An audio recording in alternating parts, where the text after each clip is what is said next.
Aujourd'hui, on ne va pas parler de football, on va parler de guerre, on va parler de trahison, on va parler de comment on a voulu étouffer les Layounes de la Teranga dans le berceau du royaume chérifien. Ce que vous avez vu le 18 janvier 2026 au stade Moulay Abdellah n'était pas qu'une finale, c'était un guet-apens organisé. Salut à tous les passionnés, c'est Alex Footfire. Dès le départ, l'odeur était nauséabonde. Le Sénégal arrive à Rabat en provenance de Tanger. Et là, c'est le chaos. Pas de cordon de sécurité, pas de protocole. Nos joueurs, des stars mondiales, des icônes, se retrouvent livrés à une foule en furie à la gare de Rabat. C'était quoi le plan? Qu'un joueur se blesse avant le match. Pape Thiaw l'a dit, c'était anormal. C'était une tentative de déstabilisation psychologique. Et ça ne s'arrête pas là. On nous parle de l'hospitalité marocaine, laissez-moi rire. La fédération sénégalaise a de se battre comme un chien pour changer d'hôtel parce qu'on voulait loger nos champions dans des conditions indignes d'une finale de CAN. Et le terrain d'entraînement, on voulait nous envoyer au complexe Mohamed VI, chez l'ennemi, sous les caméras et les microphones de l'adversaire. C'était de l'espionnage pur et simple. Le Sénégal a dit non. Nous étions seuls contre tous, seuls contre le comité d'organisation, seuls contre la CAF. Et que dire de la guerre des billets? 70 000 places dans le stade et seulement 2 850 pour les Sénégalais. C'est une insulte. C'est une asphyxie organisée pour que nos Layouns n'entendent que des sifflets. Ils voulaient nous isoler, ils voulaient nous faire peur. Mais ils ont oublié une chose, un lion blessé est encore plus dangereux. La CAF a essayé de calmer le jeu avec des communiqués hypocrites, mais la vérité est là. Le complot était en marche bien avant le coup d'envoi, la bataille tactique, le mur de la Teranga face à l'arrogance. Le match commence, l'atmosphère est électrique, voire toxique. Sur le terrain, deux philosophies s'affrontent. D'un côté, le Maroc de Walid Regragui, persuadé que le destin lui doit ce titre. De l'autre, le Sénégal de Pape Thiaw, un bloc de granit, une armée prête à mourir pour le drapeau. Regragui a sorti son cinéma, possession stérile, des passes et encore des passes. Hakimi qui monte, Brahim Diaz qui essaye de faire le show. Mais ils ont buté sur quoi? Sur une muraille. Sans Koulibaly, suspendu dans des conditions douteuses, le jeune Mamadou Sarr s'est levé comme un géant. Les Marocains avaient le ballon, mais le Sénégal avait le cœur. Sadio Mané, Ismaïla Sarr, Nicolas Jackson, chaque contre-attaque sénégalaise faisait trembler tout le royaume.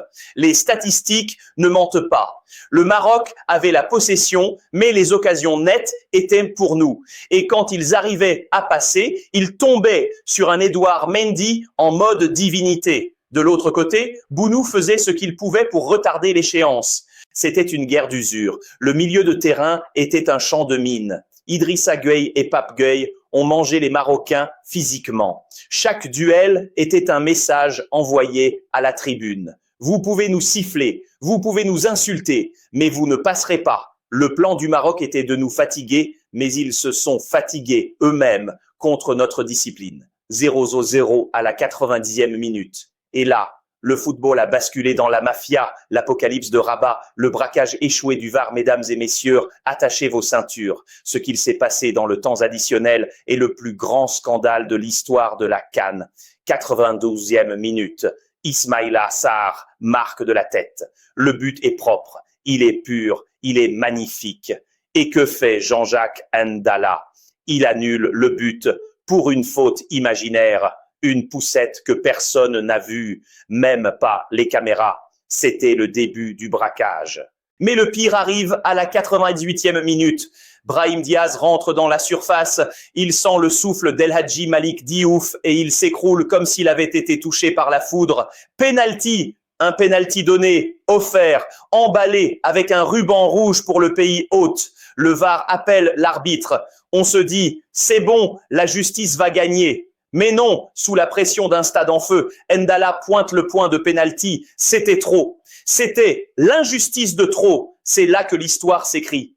Pape Thiaw, dans un geste héroïque, dit à ses joueurs « On sort !» Le walk-out. Le Sénégal quitte la pelouse. Pendant 20 minutes, le monde entier a regardé un terrain vide. La CAF était en panique. Les officiels suppliaient. Et c'est là qu'on voit le leadership de Sadio Mané. Il a parlé à ses frères. Il leur a dit « Ils veulent nous voler, on va les battre sur le terrain malgré leur vol. » Les Layounes reviennent. Le stade hurle.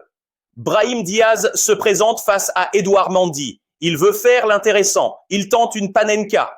Une panenka en finale de CAN après un tel scandale, c'est de l'arrogance pure. Mais Dieu ne dort pas. Mendy reste debout et cueille le ballon comme une pomme mûre.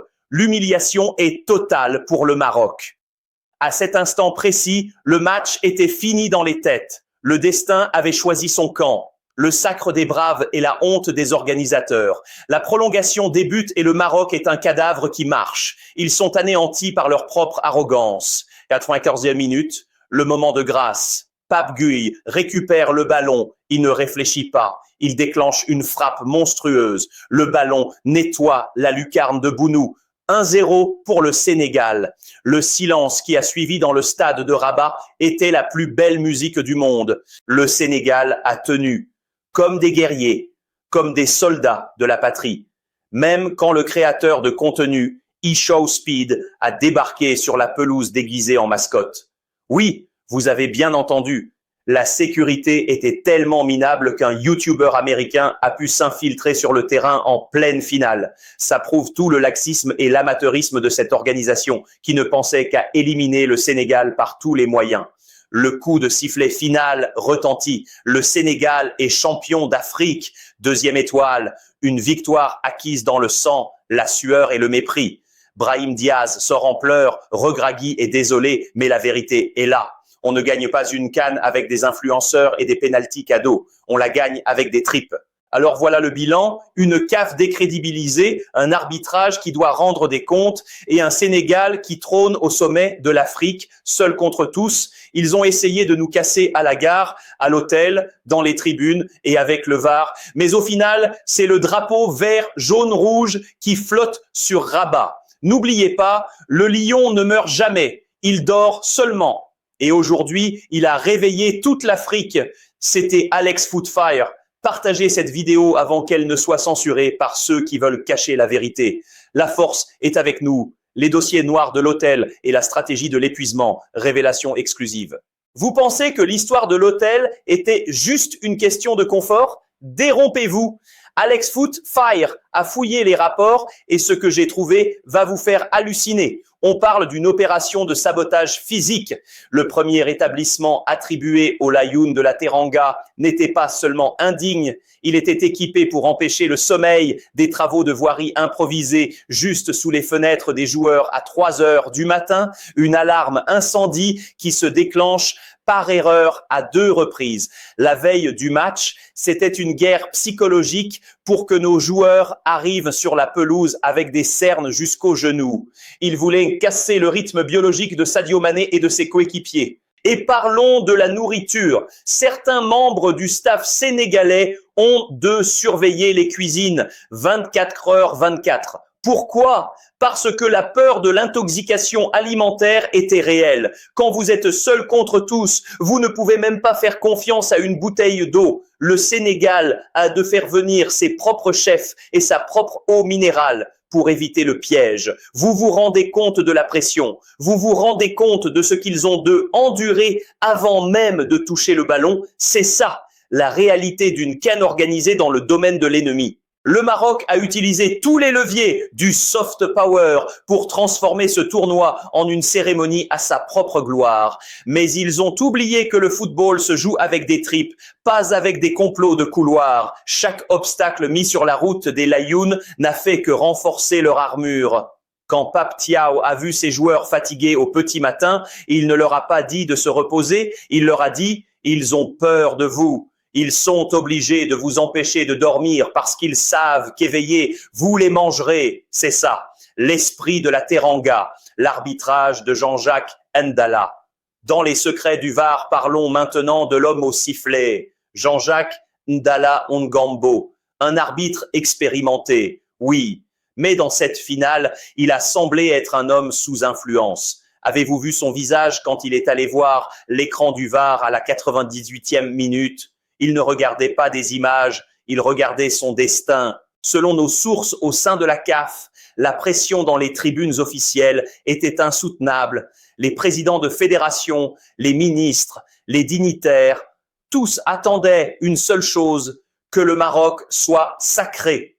Quand Brahim Diaz s'écroule, il n'y a pas de faute. Les ralentis sous tous les angles montrent que le contact est minime, qu'il est provoqué. Mais le VAR, ce VAR qui s'est tu quand on a annulé le but légitime d'Ismaïl Assar, ce VAR s'est soudain réveillé pour servir les intérêts du pays hôte. C'est une mafia, il n'y a pas d'autre mot. Comment peut-on annuler un but valable à la 92e et accorder un penalty imaginaire à la 98e?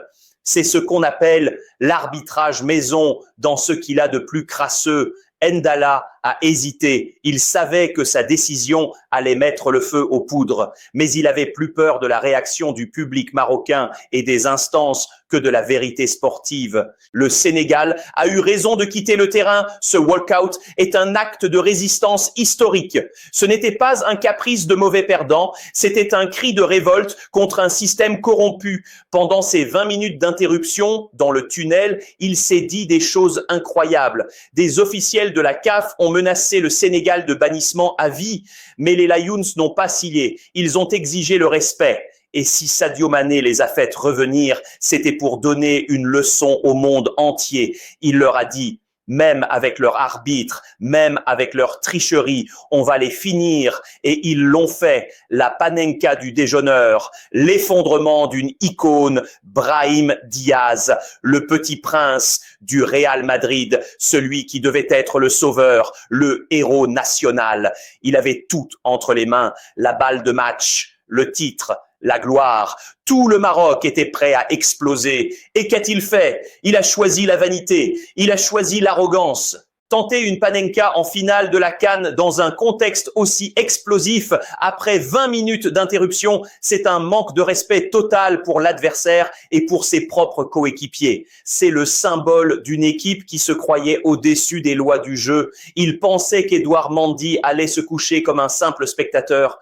Mais Mendy est un roi. Mendy l'a lu comme un livre ouvert. Quand le ballon a atterri dans les gants de Mendy, le stade Prince Moulay Abdellah est devenu un cimetière. Ce n'était pas seulement un penalty raté, c'était l'effondrement psychologique d'une nation. Toute la stratégie de domination du Maroc s'est brisée sur cette arrogance. Les Lions de l'Atlas ont compris à ce moment-là que même avec tous les avantages du monde, ils ne pouvaient pas acheter l'âme des champions. Brahim Diaz restera marqué à vie, comme Roberto Baggio en 1994, mais avec la teinte de l'insulte technique en plus. On ne joue pas avec le cœur de tout un continent, on ne fait pas de fantaisie quand on a le poids d'un peuple sur les épaules. Le Sénégal, lui, n'a pas cherché à faire de spectacle. Ils ont cherché la victoire. Et c'est Pape Gueye, le guerrier de l'ombre, qui a montré à Diaz ce qu'est une vraie frappe de champion. Puissante, précise, dévastatrice, sans fioriture. Le fiasco Ishow Speed, la preuve du naufrage sécuritaire. Et si on parlait de la sécurité? Comment un youtubeur américain, aussi célèbre soit-il, peut-il s'infiltrer sur la pelouse d'une finale de Coupe d'Afrique des Nations en portant un costume de mascotte? C'est une blague? C'est ça l'organisation du futur mondial 2030? Alex Footfire vous le dit, c'est la preuve que tout était axé sur l'apparence et non sur la substance. Ils ont mis des paillettes, des jeux de lumière, des invités de prestige, mais ils ont oublié les bases. Si un influenceur peut rentrer sur le terrain, n'importe qui peut le faire avec des intentions bien plus sombres. L'intrusion d'Ishow Speed n'est pas drôle, elle est effrayante. Cela confirme ce que le Sénégal dénonçait depuis le premier jour. Les joueurs n'étaient pas en sécurité. Quand vous avez des gens non accrédités qui déambulent parmi les athlètes, vous avez failli à votre mission. La CAF et le comité marocain doivent répondre de cette bévue monumentale. C'est la honte du football africain. On veut montrer au monde qu'on est prêt pour le mondial, mais on n'est même pas capable de vérifier qui porte la tête de la mascotte. Mais au fond, cet incident est le reflet de cette finale, une parade qui a tourné au vinaigre. Ils voulaient un show à l'américaine, ils ont eu un scandale à l'africaine. Heureusement que les joueurs du Sénégal sont restés concentrés malgré ce cirque. Ils ont ignoré les clowns pour se concentrer sur la couronne. Les conséquences géopolitiques, la fin du mythe, cette défaite du Maroc chez lui va laisser des traces bien au-delà du football. C'est un coup très dur pour la stratégie de rayonnement du royaume. Le football était le fer de lance de leur diplomatie et perdre ainsi, dans le chaos et la controverse, ça fait tâche. Dans les couloirs de la CAF, l'ambiance est à la purge. On ne peut pas laisser une finale de CAN se terminer en walkout et en penalty raté après 20 minutes de négociation. Les têtes vont tomber. L'arbitrage africain va devoir subir une réforme radicale ou alors nous sommes condamnés à être la risée du monde sportif. Pour le Sénégal, c'est l'apothéose. Cette génération devient légendaire. Ils n'ont pas seulement gagné une coupe, ils ont gagné une guerre d'opinion. Ils sont les défenseurs de la justice. Pape Thiaw s'impose comme le nouveau génie tactique du continent, capable de gérer des crises que personne n'avait prévues. Il a protégé ses hommes, il a défié les puissants et il a ramené l'or à Dakar. La rivalité Maroc-Sénégal n'est plus une simple rivalité sportive, c'est devenu un choc de culture, un choc d'ambition. Le Sénégal a prouvé que l'argent et les infrastructures ne remplacent jamais la solidarité d'un groupe qui se sent trahi et opprimé. Nous sommes les champions et personne, je dis bien personne, ne pourra nous enlever ce titre acquis dans la douleur. Le lion est le roi de la jungle. Voilà la vérité, la seule, l'unique. Ce que vous venez d'entendre, c'est l'histoire d'un hold-up qui a échoué. Le Maroc voulait sa fête, il a eu son deuil. Le Sénégal voulait du respect, il a eu la gloire éternelle. N'écoutez pas ceux qui essayent d'atténuer les faits. N'écoutez pas ceux qui disent que c'est le football. Non. Les secrets du tunnel, 20 minutes de terreur et de bravade. Vous voulez savoir ce qu'il s'est vraiment passé pendant ces 20 minutes d'interruption? Les images de la télévision montraient des gens qui courent, des discussions sans fin, mais personne ne vous a dit les mots qui ont été échangés. Alex Foot fire à ses entrées et ce que je vais vous révéler est effrayant.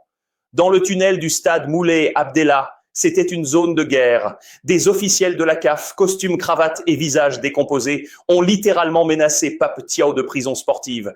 Ils lui ont dit « Si vous ne reprenez pas le match dans 5 minutes, le Sénégal sera banni de toutes les compétitions pendant 10 ans. » Vous entendez ça? 10 ans, ils ont essayé de prendre en otage le futur d'une nation pour ne pas gâcher la fête du Maroc. Et les joueurs, certains joueurs marocains dont je ne citerai pas les noms, mais que vous reconnaîtrez à leur regard fuyant, ont essayé de provoquer nos Lions. Ils riagnant, ils disaient « De toute façon, le trophée est déjà gravé, rentrez chez vous ». Mais ils sont tombés sur un OS. Kalidou Koulibaly, même sans jouer, était dans le tunnel comme un général. Il a regardé les officiels dans les yeux et il a dit « Vous pouvez nous bannir, mais vous ne pouvez pas nous voler notre dignité. » C'est Sadio Mané qui a pris le ballon et qui a dit à ses frères « On retourne sur le terrain, pas pour eux, pas pour la CAF, mais pour montrer à ceux qui nous regardent que le vol ne passera pas par nous. » C'était un moment de transe. Les joueurs du Sénégal sont ressortis du tunnel avec une énergie qui n'était plus humaine. Ils n'étaient plus des footballeurs, ils étaient des avengés. Ils étaient prêts à tout ravager. L'autopsie de la chute de Walid Regragui, la fin du mythe du Waf-Waf.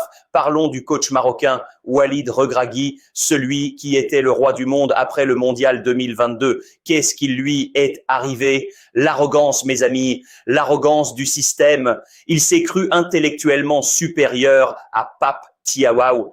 Il pensait que sa possession de balles et ses schémas tactiques européens allaient étouffer l'âme africaine du Sénégal. Mais sur le banc, il était tétra jaloux. Il a passé son temps à se plaindre à l'arbitre, à demander des cartons, à essayer d'influencer chaque décision. Et quand le moment de vérité est arrivé, quand son équipe avait besoin d'un chef pour recadrer Brahim Diaz avant sa panenka ridicule, il n'y avait personne. Il a laissé son joueur s'enfoncer dans la vanité. Un vrai leader aurait dit « tire fort, assure le titre ».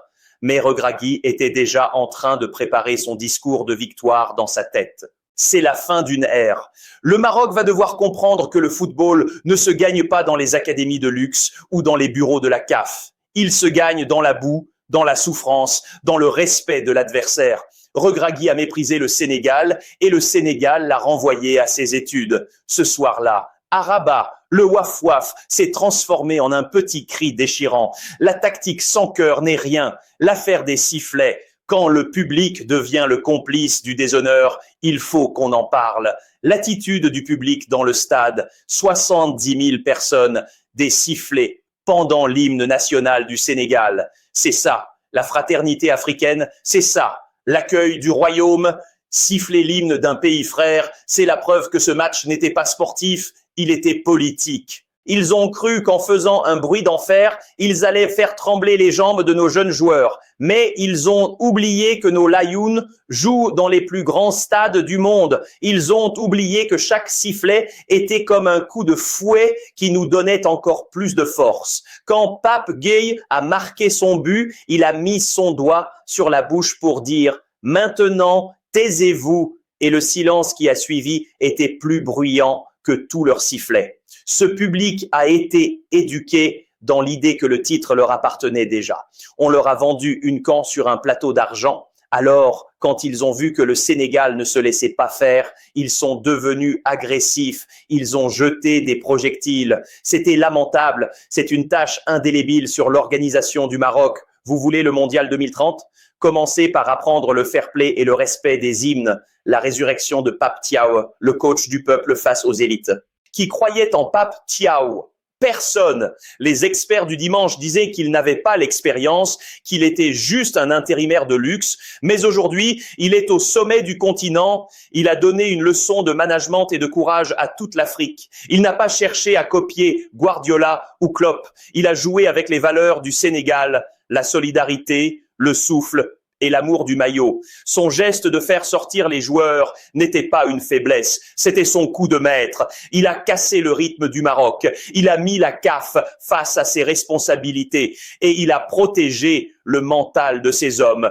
Pape Thiaw est le symbole d'une Afrique qui n'a plus peur de dire non. Il est le symbole d'une jeunesse qui ne se laisse plus imposer les règles par des vieux bureaucrates corrompus. Il est le héros de cette CAN 2025. Il a transformé une équipe de football en une armée de libération. Bravo coach. Tu as fermé toutes les bouches de Dakar à Casablanca. Le mystère des statistiques truquées, ce que le tableau ne dit pas, regardez les stats officielles. Elles vous diront que le Maroc a eu 60% de possession. Elles vous diront qu'ils ont fait plus de passes. Mais c'est du vent. Le Sénégal a eu la possession du cœur. Le Sénégal a eu 100% de réussite dans la résilience. Pourquoi les statistiques ne parlent-elles pas des 4 pénaltys non sifflés pour le Sénégal tout au long du tournoi? Pourquoi ne parle-t-elle pas des cartons jaunes imaginaires pour nos défenseurs? Parce que les chiffres sont aussi manipulés que les images du VAR. On veut nous faire croire que le Maroc dominait, mais la réalité c'est que chaque fois que le Sénégal avait le ballon, c'était une occasion de but. Nous avons été plus efficaces, plus forts physiquement et plus intelligents. Le Maroc a joué un football de salon, le Sénégal a joué un football de finale. Et c'est ça qui restera dans l'histoire. Les possessions stériles finissent dans les archives. Les buts de Pape Gueye finissent dans les musées. L'avenir de la CAN, un précédent dangereux ou un renouveau. Cette finale va changer le football africain à jamais. Après le scandale de Rabat, plus rien ne sera comme avant. Les nations ne se laisseront plus faire. Le Walcott du Sénégal est devenu le manuel d'instruction pour toutes les équipes qui se feront voler à l'avenir.